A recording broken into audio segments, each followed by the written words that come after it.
আসসালামু আলাইকুম এভরিওয়ান। পিচ্চি নিশি গল্পের সিজন 2 প্রথম পার্ট। তো চলো বেশি কথা না কইয়া গল্প শুরু করা যাক। দীপু ভাইয়া, আমি প্রেগনেন্ট। উঠোনের দোলনায় বসে আমি আর নিশি সন্ধ্যার পরিবেশ উপভোগ করছি। হঠাৎ নিশি কথাটি বলে উঠলো। নিশির এই কথায় আমি চমকে উঠে ওর দিকে তাকালাম। কিছুক্ষণ ওর দিকে তাকিয়ে রইলাম। তারপর অনেকটা অবাক হয়ে বললাম, কি বুঝিনি? আমি মনে হয় ইদানিং একটু বেশি শুনতেছি। নিশি বলল, বেশি শোনোনি ভাইয়া, ঠিকই শুনছো। আমি বললাম, আমি বুঝিনি, তুমি আবার বলো কি বলছো। নিশি বলল, বলছি যে আমি প্রেগনেন্ট, আপনি বাবা হতে চলেছেন। নিশির কথায় আমি চুপ হয়ে গেলাম। আনন্দে আত্মহারা হয়ে আমি মুখের ভাষাটাই হারিয়ে ফেললাম। কি বলবো নিজেও বুঝতেছি না। আমার চুপ থাকা দেখে নিশি আবার বলে উঠলো, কি হলো, এখন চুপ করে আছো কেন? কিছু বলো। তোমার তো অনেক দিনের স্বপ্ন, একটা বেবি হবে। নিশির কথায় আমি কোনো কান্না দিয়ে ওর দিকে শুধু তাকিয়ে আছি। আমার চোখ দিয়ে পানি ছলছল করছে, খুশির অশ্রু বয়ে যেতে লাগলো। আমার চোখে পানি দেখে নিশি আবার বলে উঠলো, দীপু ভাইয়া তুমি কাঁদছো কেন? আমি বললাম, এটা খুশির কান্না, বয়ে যেতে দাও নিশি। আজ তুমি নিজেও জানো না কত বড় একটা খুশি এনে দিয়েছো আমার মনের শহরে। নিশি বলল, ভাইয়া তুমি খুশি তো? আমি বললাম, পৃথিবীর সব খুশি তুমি আমাকে এনে দিয়েছো আজ। বলেই আমি নিশিকে আমার বুকের সাথে জড়িয়ে ধরলাম। তারপর ওর কপালে আলতো করে একটা চুমু দিলাম। তারপর বললাম, চলো ভিতরে যাই, আব্বু আম্মু চাচ্চু চাচি সবাইকে খুশির খবর দিতে হবে। নিশি বলল, না এখন না, খাওয়ার সময় দিলেই হবে। আমি এখন তোমার সাথে একান্তই সময় কাটাতে চাই ভাইয়া। আমি বললাম, আচ্ছা ঠিক আছে, কিন্তু একটা কথা। নিশি বলল, কি ভাইয়া? আমি বললাম, আমি তোমার কে? নিশি বলল, কেন, আমার রোমান্টিক কিউট জামাইটা। আমি বললাম, তাহলে ভাইয়া কি? হ্যাঁ, এখনো সেই অভ্যাস গেল না তোমার? নিশি বলল, তুমি তো আমার চাচাতো ভাই, তাই ছোটবেলা থেকে ভাইয়া ডেকে আসছি। পুরনো অভ্যাস তো, তাই ছাড়তে দেরি হচ্ছে। আমি বললাম, তাহলে আমিও পুরনো অভ্যাসটা ধরি। নিশি বলল, কোন অভ্যাস? আমি বললাম, তোমাকে তুই করে ডাকা আর সাথে পিচ্চাপু বলা। নিশি বলল, তুই খালি বলে দেখ, তোরে খুন করমু আপু বললে। আমি বললাম, তাহলে তুমি বলছো কেন? নিশি বলল, আচ্ছা বাদ দেওয়ার চেষ্টা করব। আমি বললাম, নিশি বলল, এখন আমাকে আর আমার বাবুকে দুজনকেই আদর করো। আমি বললাম, কি? নিশি বলল, শুনতে পেলে না? এখন শুধু আমাকে আদর করলে হবে? আমার বাবুকেও তো করতে হবে।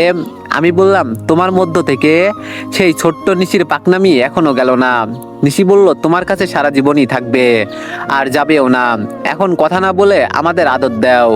আমি বললাম, তোমারটা না হয় বুঝলাম, কিন্তু বাবুকে কিভাবে আদর করব? নিশি বলল, আমার পেটে করবা, তাহলেই বাবু পেয়ে যাবে। আমি বললাম, ওরে দুষ্টু, খালি পাকনামি। নিশি বলল, হ্যাঁ, এখন কথা না বলে আমাদের আদর দাও তাড়াতাড়ি। তারপর আমি আগে নিশির দুই গালে দুইটা চুমু দিলাম, আর বাবুর জন্য নিশির পেটে চুমু দিলাম। নিশির দিকে তাকিয়ে দেখি নিশির লজ্জায় লাল হয়ে গেছে। সে লজ্জায় আমাকে জড়িয়ে ধরলো। তারপর বলল, আমি প্রতিদিন তোমার থেকে এই আদরটুকু পেতে চাই, কি দিবা তো? আমি বললাম, সন্ধ্যা পেরিয়ে অনেক অন্ধকার নেমে আসলো, তাই আমি নিশিকে বললাম, চলো ভিতরে যাই, এখন এই অবস্থায় এখানে থাকা ঠিক হবে না। নিশি বলল, ওকে চলো। বলেই আমি আর নিশি আমাদের রুমে চলে আসলাম। রাতে খাওয়ার সময় আমি নিশি, আব্বু আম্মু চাচ্চু চাচি সবাইকে নিয়ে একসাথে খেতে বসলাম। অনেক হচ্ছে সবচেয়ে বিশ্বস্ত বুকমেকার, যা পিএইচডি এবং সিরিয়া অ্যাপের অফিসিয়াল পার্টনার। এই অ্যাপসে আপনি cricket, football, tennis live match দেখতে এবং তাদের স্কোর ভবিষ্যৎবাণী করে সহজেই অর্থ উপার্জন করতে পারবেন। সেই সাথে বিএমডব্লিউ গাড়ি, আইফোন, ল্যাপটপ এবং আরও অনেক নগদ পুরস্কার জেতারও সুযোগ রয়েছে। এই অ্যাপটিতে আপনি class crystal, under and over 21 ইত্যাদি গেম খেলে সহজেই আয় করতে পারবেন। আপনি বিকাশ, নগদ, রকেট, ব্যাংক, ক্রিপ্টো, পেপাল এবং অন্যান্য সহজ পদ্ধতির মাধ্যমে সহজেই আপনার জেতা টাকা তুলতে পারবেন। এখানে আপনি 24 ঘন্টা 7 দিন গ্রাহক সহায়তা পাবেন। তাই এখনই গুগলে অনেক সার্চ করে প্রথম ওয়েবসাইটে গিয়ে রেজিস্ট্রেশন করুন। আর হ্যাঁ, রেজিস্ট্রেশনের সময় আমার প্রোমো কোড VOTO7 ব্যবহার করে প্রথমবার ডিপোজিটে 20,000 টাকা পর্যন্ত পান। নিশি আমার পায়ে গুঁতো দিয়ে ইশারা করে বলল, ফ্যামিলিকে এই খুশির খবর জানাবো কিনা। আমিও তাকে চোখের ইশারায় সম্মতি দিলাম। তাই একটু পর নিশি বলে উঠল, বড় আব্বু। আব্বু বলল, কি মামুনি? নিশি বলল, আপনার খেলার সাথে আসছে। আব্বু বলল, মানে? নিশি বলল, মানে আপনারা নানা নানি হতে চলেছেন। আব্বু বলল কি বলে অনেক খুশির হাসি মুখে ফুটে উঠলো। আম্মু আর চাচি মানে আমার শাশুড়ি খাবার ছেড়ে উঠে নিশির কাছে গিয়ে ওকে জড়িয়ে ধরলো। তারপর তার কপালে আলতো করে চুমু খেয়ে বলল, আমরা অনেক খুশি হয়েছি নিশি, কি বলো ভাবি? চাচি বলল, আজকে আমার মেয়েটি বড় হয়ে গেছে, এখন সে নিজেও মা হতে চলেছে বলেই চোখ পানিতে ছলছল করছে। তারপর সবাই মিলে খাওয়া শেষ করে যে যার রুমে চলে আসলাম। নিশি দরজা বন্ধ করে ঘুরে দাঁড়াতেই আমি ওর কোমরে জড়িয়ে নিলাম। নিশির চোখ তখনও লাজুক হাসি, মুখটা একেবারে লাল টুকটুকে। আমি কানের কাছে মুখ নিয়ে আস্তে করে বললাম, মা হতে চলেছো, এই সৌভাগ্যটা আমাকে দেওয়ার জন্য ধন্যবাদ নিশি। নিশি বলল, ধন্যবাদ নিব না, অন্য কিছু চাই।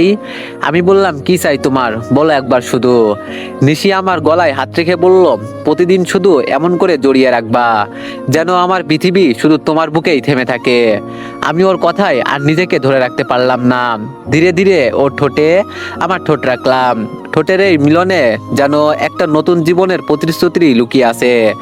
নিশি চোখ বন্ধ করে একান্তভাবে অনুভব করলো আমার এক একটা কিসগুলো। আমি ওকে বিছানার পাশে নিয়ে গিয়ে আস্তে করে বসালাম, তারপরও চুলে বিলি কেটে দিলাম। নিশির গায়ে হালকা নরম শাড়ি, লাল পাড়ের সাদা। মা হওয়ার আনন্দে অনুভূতি ফুটে উঠেছে ওর মুখে। আমি আবার বললাম, জানো নিশি, এই লাজুক মুখটা আমার কাছে পৃথিবীর সবচেয়ে সুন্দর দৃশ্য। নিশি আমার বুকের মধ্যে মাথা রেখে বলল, তুমি থাকলে আমি ভয় পাই না কিছুই, এমনকি নতুন জীবনের এই পরিবর্তনটাও। আমি হাত দিয়ে ওর পেটের উপর আস্তে করে স্পর্শ করলাম। আমি বললাম, এখানে আমাদের ভালোবাসার ছোট্ট ফসল আছে, ওর জন্য আমি তোমার প্রতিটা খেয়াল রাখবো, প্রতিটা রাত তোমার পাশে থাকবো। নিশি আমার বুকের উপর শুয়ে পড়লো। দুজনেই নিঃশব্দে একে অপরকে জড়িয়ে ধরলাম অনেকক্ষণ। শুধু হালকা নিঃশ্বাস আর হৃদয়ের ধুকপুক ধ্বনি শোনা যাচ্ছিল। রাত তখন গভীর, চাঁদের আলো জানালা ফাঁক দিয়ে বিছানায় এসে পড়েছে। সেই আলোয় নিশির মুখটা যেন আরো মায়াবী লাগছিল। নিশি হঠাৎ বলল, এমন করে জড়িয়ে থাকো আর সারা রাত, যেন আমাদের ভালোবাসা আরো গভীর হয়। আমি মুচকে এসে ওর কপালে একটা চুমু দিয়ে বললাম, সারা জীবন এভাবেই জড়িয়ে থাকবো, আমার গ্রামের মেয়েটা যে এখন আমার পৃথিবী হয়ে গেছে। নিশির সাথে কথা বলতে বলতে কখন যে ঘুমিয়ে গেছি নিজেও জানি না। সকালে জাগতেই দেখি নিশি আমাকে জড়িয়ে ধরে শুয়ে আছে। আমি ওর উপর থেকে হাত ছড়াতেই নিশি আমাকে আরো শক্ত করে জড়িয়ে ধরলো। তার মানে বুঝতে পারলাম নিশিও জেগে আছে। তাই আমি বললাম, কি আমার পিচ্চি মহারানী, উঠতে হবে না? নিশি একটু মুচকে এসে চোখ না মেলেই জড়িয়ে ধরে অবস্থায় বলল, পিচ্চি মহারানী। আমি বললাম, পিচ্চি তো, এখনো বাচ্চাদের মতো আচরণ করো, আর আমার কাছে তো তুমি মহারানী, তাই একসাথে পিচ্চি মহারানী। নিশি বলল, তোমার সারা জীবন এই পিচ্চি মহারানীর পাকনামি সহ্য করতে হবে। আমি বললাম, যে হুকুম মহারানী, তা উঠতে হবে না? নিশি বলল, এত তাড়াতাড়ি কোথায় যাচ্ছ? আমি তো এখনো ভালোবাসিনি। আমি বললাম, তুমি আবার কি ভালোবাসবে পিচ্চি মহারানী? নিশি বলল, যতটা তুমি আমাকে সারা জীবন ভালোবাসবে আমি তার চেয়ে একটু বেশি ভালোবাসা দিব। নিশির এই কথায় আমার হৃদয়টা যেন নতুন করে আবার ওর প্রেমে পড়লো। আমি নিশিকে বুকে জড়িয়ে ধরলাম, ওর চুলে হাত বুলাতে বুলাতে বললাম, জানো নিশি, আমি তো আগে ভাবতাম ভালোবাসা মানেই হয়তো চুমু, জড়িয়ে ধরা আর শারীরিক সম্পর্ক, কিন্তু তুমি আমাকে শিখিয়েছো ভালোবাসার আসল মানে বিশ্বাস। ভালোবাসার মানে সকালবেলা তোমার ঘুমন্ত মুখটা দেখা, তোমার নিঃশ্বাসের শব্দ শোনা, সকালে উঠে গ্রামের মেঠো পথে ঠান্ডা শিশিরে পা ভিজিয়ে হাত ধরে পাশাপাশি হাঁটা, সন্ধ্যায় নিঝুম পরিবেশে একসাথে উপভোগ আর তোমার চোখের ভাষা বোঝা। নিশি বলল, আমি তো কিছুই দিতে পারিনি তোমাকে, শুধু ভালোবাসা ছাড়া। আমি বললাম, কে বলল তুমি কিছুই দাওনি? আমাদের সব থেকে বড় খুশি তোমার সাথে আছে। এখন আমাদের ভালোবাসার প্রদীপ আমাদের বাবু, আর তুমি আমার সাথে আছো তো, ব্যাস, আমার আর কিছুই চাই না। নিশি আমার বুকে মাথা রেখে চুপচাপ শুয়ে রইল কিছুক্ষণ। আমি তার চুলে হাত বুলাতে লাগলাম। কিছুক্ষণ পর বললাম, নিশি, এখন আমাদের ওঠা প্রয়োজন। নিশি বলল, ঠিক আছে। তারপর আমরা দুজনেই উঠে ফ্রেশ হয়ে নিচে চলে আসলাম। নিশিকে আম্মু আর চাচি রান্না করতে দেয় না, আর আমরা তো জয়েন্ট ফ্যামিলি, তাই আম্মু আর চাচি রান্না করে। সকালে আমরা সবাই মিলে নাস্তা করছি। নাস্তা খাওয়ার সময় পায়ে কিছু অনুভব করলাম। দেখলাম নিশি আমার পায়ের উপর পা রেখে স্পর্শ করেই যাচ্ছে। আমি চোখের ইশারা দিয়ে বললাম, এরকম করছো কেন? তারপর নিশিও আমাকে ইশারায় বলল, আমাকে খাইয়ে দাও। আমি চোখের ইশারায় না বললাম। তারপর নিশি আমাকে অবাক করে দিয়ে বলল, বড় আব্বু। আব্বু বলল, কি হয়েছে মামুনি? নিশি বলল, আপনার ছেলে আমাকে খাইয়ে দিতে চাইছে না, এখন তো আমি তার বিয়ে করাবো, ওকে একটু বকা দিয়ে দেন। আমি নিশির কথা শুনে একদম বোকা বনে গেলাম। এইসব কথা বলেও কি আব্বুর কাছে নালিশ দেওয়া লাগে? আর নিশির কথা শুনে আব্বু আম্মু চাচ্চু চাচি সবাই একটু মুখ লুকিয়ে মুচকে আসলো। তাদের সামনে আমার লজ্জায় মাথা কাটা গেল। নিশির তো লজ্জার কোনো লেশই দেখতে পেলাম না, তাই আমি ওর দিকে চোখ বড় বড় করে রাগ দেখালাম। ওমা, দেখি এটাও আব্বুকে বলে দিল। নিশি বলল, বড় আব্বু সে আবার আমাকে রাগ দেখাচ্ছে, আমি খাবোই না, বলেই চেয়ার থেকে উঠে দাঁড়ালো। তখনই আমার আব্বু বলে উঠলো, না মামুনি তুমি বসো, ওকে বকে দিচ্ছি। তাই আবার আব্বু আমার দিকে চোখ বড় বড় করে বলল, এই হাদারাম, ওর উপর রাগ দেখাচ্ছিস কেন? ও ভুল কি বলেছে?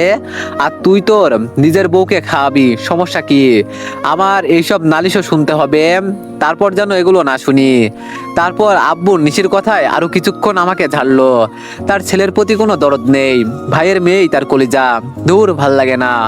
তারপর আর কি করার, নিশিকে তুলে খাইয়ে দিলাম, আরো খুশি মনে গিলে যাচ্ছে। খাওয়া শেষে আমি রুমে আসলাম, আর একটু পর নিশিও রুমে আসলো। এসে দেখে আমার মন খারাপ, তাই নিশি জিজ্ঞেস করলো, কি হয়েছে আমার জামাইয়ের? আমি বললাম, তোমার জামাইয়ের মন খারাপ। নিশি বলল, কেন? আমি বললাম, কারণ তার বউ অকারণে তার রাগী আব্বুর কাছে বকা খাওয়াইছে। নিশি বলল, ও তাই বুঝি? তাহলে আমার জামাইয়ের মন ভালো করার জন্য কি করতে পারি? আমি বললাম, জানি না। নিশি ধীরে ধীরে আমার পাশে এসে বসলো, খুব মিষ্টি ভঙ্গিতে আমার কাঁধে মাথা রাখলো। আমি কিছুই বললাম না, চুপচাপ বসেই রইলাম। তারপর নিশি বলল, আমার জামাইয়ের মুখে যদি একটু হাসি এনে দিতে পারতাম। আমি মুখ ঘুরিয়ে পাশ ফিরিয়ে বসে রইলাম। নিশি এবার আমার গাল ছুঁয়ে বলল, রাগ করলে তোমাকে দেখতে আমার থেকেও বেশি বাচ্চাদের মতো লাগে, আর বাচ্চাদের তো বউরা আদর করেই রাগ ভাঙায়, তাই না? আমি চুপ করেই রইলাম। নিশি ধীরে ধীরে আমার কানের কাছে মুখ নিয়ে ফিসফিস করে বলল, জানো, তোমার রাগ দেখলেই আমার আরো ভালোবাসতে ইচ্ছে করে। এই বলে হঠাৎ করে আমার গালে একটা মিষ্টি চুমু দিল নিশি। আমি অবাক হয়ে তাকালাম ওর দিকে। নিশি আবার মুচকে এসে বলল, আমার জামাইয়ের মনটা একটু ভালো হলো কি? আমি চোখ কুঁচকে বললাম, না, এখনো পুরোপুরি হয়নি। নিশি বলল, তাহলে তো আরো স্পেশাল কিছু করতে হবে। এই বলে নিশি আমার মুখের খুব কাছে চলে আসলো। আমি কিছু বলার আগেই ও আমার ঠোঁটে একটা নরম মায়া ভরা চুমু দিল, যেন ভালোবাসার এক মিষ্টি ছোঁয়া দিতেই সব রাগ গলে গেল। আমি চুপচাপ নিশির চোখের দিকে তাকিয়ে রইলাম। নিশি আবার কাঁধে মাথা রেখে বলল, এখন তো একটু মন ভালো হলো, তাই না? না হলে আরেকটা দিব। আমি হেসে ফেললাম। তারপর বললাম, এখন বুঝতেছি কেন আব্বু তোমার পক্ষ নেই সব সময়। নিশি চোখ টিপে বলল, কেন? আমি বললাম, তোমার এই বাচ্চার মতো আচরণ দেখে, একদম নিষ্পাপ সহজ সরল, যা মন চায় সেটা নির্দ্বিধায় করো। মাঝে মাঝে তোমার এই পাগলামি দেখে আরো বেশি প্রেমে পড়ে যাই, বলে আমি ওকে হালকা করে জড়িয়ে ধরলাম। নিশি বলল, এমনই পাশে থাকো, আর কিছু চাই না। আমি বললাম, আমি সারা জীবন তোমাকে এভাবে ভালোবেসে যাব। হঠাৎ ফোনের রিংটোনে নিশিকে ছেড়ে দিলাম। ফোন হাতে নিয়ে আমি তো পুরোই অবাক। আমার অবাক হওয়া দেখে নিশি জিজ্ঞেস করলো, কে ফোন করেছে, এরকম করছো কেন? আমি বললাম, রাইসা। নিশি বলল, ও হঠাৎ এতদিন পর ফোন করলো কেন? আমি বললাম, জানি না। নিশি বলল, তো ফোনটা রিসিভ করো। আমি বললাম, ওকে। বলেই আমি ফোনটা রিসিভ করলাম। তারপর ওপাশ থেকে রাইসা বলে উঠলো, হ্যালো। আমি বললাম, হাই। রাইসা বলল, কেমন আছো দীপু? আমি বললাম, আলহামদুলিল্লাহ ভালো, তুমি কেমন আছো? রাইসা বলল, ভালো আছি। নিশি কেমন আছে? আমি বললাম, নিশিও ভালো আছে। রাইসা বলল, চিনতে পারছো আমি কে? আমি বললাম, অবশ্যই, চিনবো না কেন? তাই এতদিন পর হঠাৎ আমাদের কথা মনে পড়লো? রাইসা বলল, আরে সেরকম না, প্রতিদিনই তো তোমাদের কথা মনে হয়, তোমাদের সাথে কাটানো দিনগুলো মনে হয়, অনেক মিস করি। ইনফ্যাক্ট আব্বু আম্মুও তো সারাক্ষণ তোমাদের কথা বলে। আমি বললাম, তাই? আঙ্কেল আন্টি কেমন আছে? রাইসা বলল, ভালোই আছে। আমি বললাম, আচ্ছা শোনো, একটা সুখবর আছে। রাইসা বলল, কি সুখবর? আমি বললাম, নিশি আবারও প্রেগনেন্ট, আমি বাবা হতে চলেছি। রাইসা বলল, এটা তো সত্যি অনেক খুশির খবর, দুজনকেই কংগ্রাচুলেশন। আমি বললাম, ধন্যবাদ। রাইসা বলল, আর আমি তোমাকে যে কারণে ফোন দিলাম? আমি বললাম, বলো। রাইসা বলল, আমরা ডিসাইড করেছি আমরা সবাই মিলে তোমাদের গ্রামে বেড়াতে যাব, আর তোমার আর নিশির সার্টিফিকেট উঠেছে, সেটা আব্বু তুলে আনছে, ওগুলো দিয়ে আসা হবে। আমি বললাম, খুব খুশি হব তোমরা আমাদের গ্রামের বাড়িতে আসলে। রাইসা বলল, তাহলে ডেট ঠিক হলে তোমাকে জানাবো, ওকে? আমি বললাম, ওকে। আর শোনো আরেকটা কথা। রাইসা বলল, কি?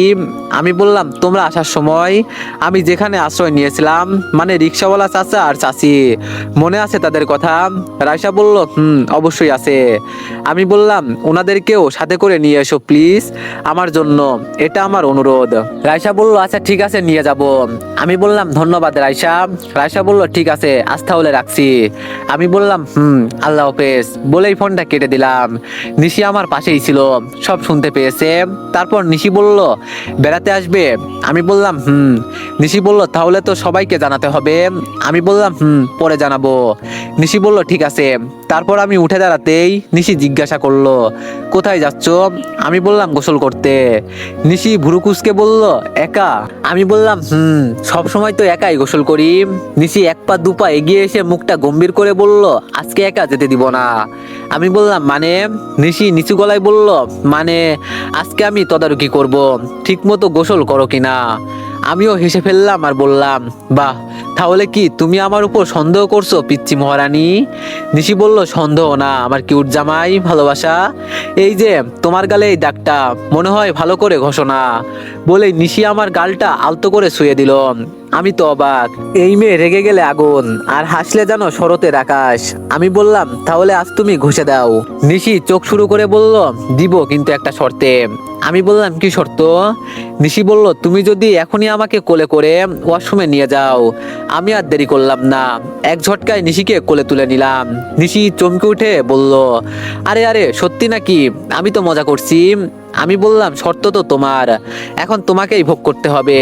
নিশি বলল, এই দীপু ছাড়ো, কেউ দেখে ফেলবে। আমি বললাম, দেখুক না, আমরা তো হালাল স্বামী স্ত্রী। বলেই আমি ওকে কোলে করে নিয়েই ওয়াশরুমের দিকে এগিয়ে গেলাম। নিশি আমার গলায় হাত রেখে মুখটা লুকিয়ে বলল, ভালোবাসি তোমায়। আমার ঠোঁটে এক টুকরো হাসি নিয়ে আমিও বললাম, আমিও তোমায় ভালোবাসি আমার গ্রামের পিচ্চি মহারানী। তারপর নিশির সাথে দুষ্টু মিষ্টি প্রেমের খুনছুটিতে গোসলটা সেরে নিলাম। সন্ধ্যার সময় নিশির সাথে উঠোনের দোলনায় বসে আছি। হঠাৎ আকাশটা ঘন মেঘ করে আসলো, ছাতে দমকা হাওয়া, মনে হচ্ছে খুব জোরে বৃষ্টি হবে। ফোনের ক্যালেন্ডারের পাতায় চোখ বুলিয়ে দেখলাম আজ আষাঢ় মাসের 16 তারিখ, মানে বর্ষাকাল। বৃষ্টি তো হবেই। বলতে না বলতে ঝিরঝির করে বৃষ্টির ফোঁটা গায়ে এসে পড়লো। তাই নিশিকে বললাম, নিশি বৃষ্টি শুরু হবে, চলো রুমে যাই। নিশি বলল, না। আমি বললাম, কেন? নিশি বলল, আমি আজকে বৃষ্টি বিলাস করব, আর আমার সাথে তুমিও করবে। আমি বললাম, না, এ অবস্থায় তোমার বৃষ্টি বিলাস করতে হবে না, ঠান্ডা লেগে যাবে। নিশি বলল, না, আমি করব। বলে ঠোঁট উল্টে বাচ্চাদের মতো কান্না করতে লাগলো। আমি ওর কান্না দেখে হাসবো নাকি কাঁদবো বুঝতে পারছি না। কিছুক্ষণ পর আমি বললাম, আচ্ছা ঠিক আছে, করো। বলার সাথে সাথে এক নিমিষেই কান্না থেমে গেল নিশির, আর মুখে হাসির রেশ ফুটে উঠলো। মেয়ে মানুষকে আসলেই বোঝা বড় দায়, কখন কোন এক্সপ্রেশন দিতে হয় সবকিছু রেডি করা থাকে মনে। তারপর নিশি আমার কাছে এসে দুই গাল ধরে বলল, থ্যাংক ইউ আমার কিউট জামাই। আমি বললাম, হইছে, বৃষ্টি বিলাস করবে কিন্তু শুধু 5 মিনিট। নিশি বলল, ওকে। বৃষ্টি তখন একটু একটু করে বেড়েই চলেছে। বাতাসে ভেসে আসা কাঁচা মাটির গন্ধ নিশির চুলে মিশে এক অপার্থিক সৌন্দর্য তৈরি করেছে। আমি আর নিশি উঠানের মাঝে দাঁড়িয়ে, নিশি হাত দুটো ছড়িয়ে দিয়ে ঘুরতে লাগলো বৃষ্টির মাঝে, তার শাড়ির আঁচল উড়ছে হাওয়ায়।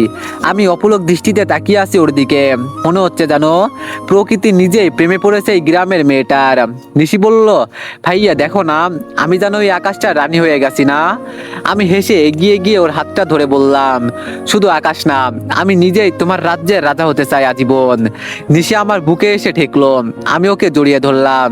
ভিজা গায়ের স্পর্শে একটা শিহরণ খেয়ে গেল আমার শরীরে। নিশি ফিসফিস করে বলল, এইরকম বৃষ্টিতে একসাথে ভিজতে পারবো ভাবিনি কোনোদিন। আমি বললাম, আমার পিচ্চি মহারানীর স্বপ্ন কিনা পূরণ করে থাকতে পারি। নিশি হেসে বলল, দীপু ভাইয়া অনেক ভালোবাসি তোমায়। আমি বললাম, আমি ওরে পাগলি। আমি হঠাৎ করে ওকে ঘুরিয়ে নিলাম নিজের চারপাশে। বৃষ্টির ফোঁটাগুলো যেন ওর খিলখিল হাসির তালে তালে নাচতে শুরু করলো। তারপর আমি ওর কপালে একটা চুমু দিলাম। নিশি চোখ বন্ধ করে বলল, এই মুহূর্তটা যেন কখনো শেষ না হয়। আমি বললাম, শেষ হবে না যতক্ষণ আমি আছি। তোমার সব মুহূর্তকে করে তুলবো গল্পের মতো। ও আমার বুকের মাঝে মাথা রেখে দাঁড়িয়ে রইল। আমরা দুজন দাঁড়িয়ে আছি ঝুম বৃষ্টির ভেতর, নিঃশব্দে, কেবল হৃদয়ের শব্দে কথা বলছি। আকাশে বিদ্যুৎ এক একবার চকচক করে উঠলো। আর আমি ওর কানে কানে বললাম, নিশি তুমি জানো এই বৃষ্টিতে আজ আমি শুধু তোমার ভালোবাসার গন্ধ পাচ্ছি। নিশি লজ্জা পেয়ে আমার বুকের কাছে মুখটা লুকিয়ে ফেললো। আমি ওর কপালে হাত বুলিয়ে দিয়ে বললাম, চলো এবার, শরীর খারাপ করবে। নিশি বলল, আচ্ছা ঠিক আছে, আজকে বৃষ্টির স্মৃতি হয়ে থাকবে আজীবন। আমি ওর ভেজা আঙ্গুল ধরে ধীরে ধীরে ঘরে ফিরলাম। পিছনে পড়ে রইল আষাঢ়ের ঝুম বৃষ্টি আর আমাদের হৃদয়ের ভালোবাসার ভেজা সন্ধ্যা। রুমে আসতে আব্বু আম্মু চাচ্চু চাচি সবাই গল্প করছিল। আমাদের দেখে বলল, তো এভরিওয়ান, নেক্সট পার্টের জন্য সবাই একটু বেশি বেশি লাইক আর একটা করে কমেন্ট করে দিও। ধন্যবাদ।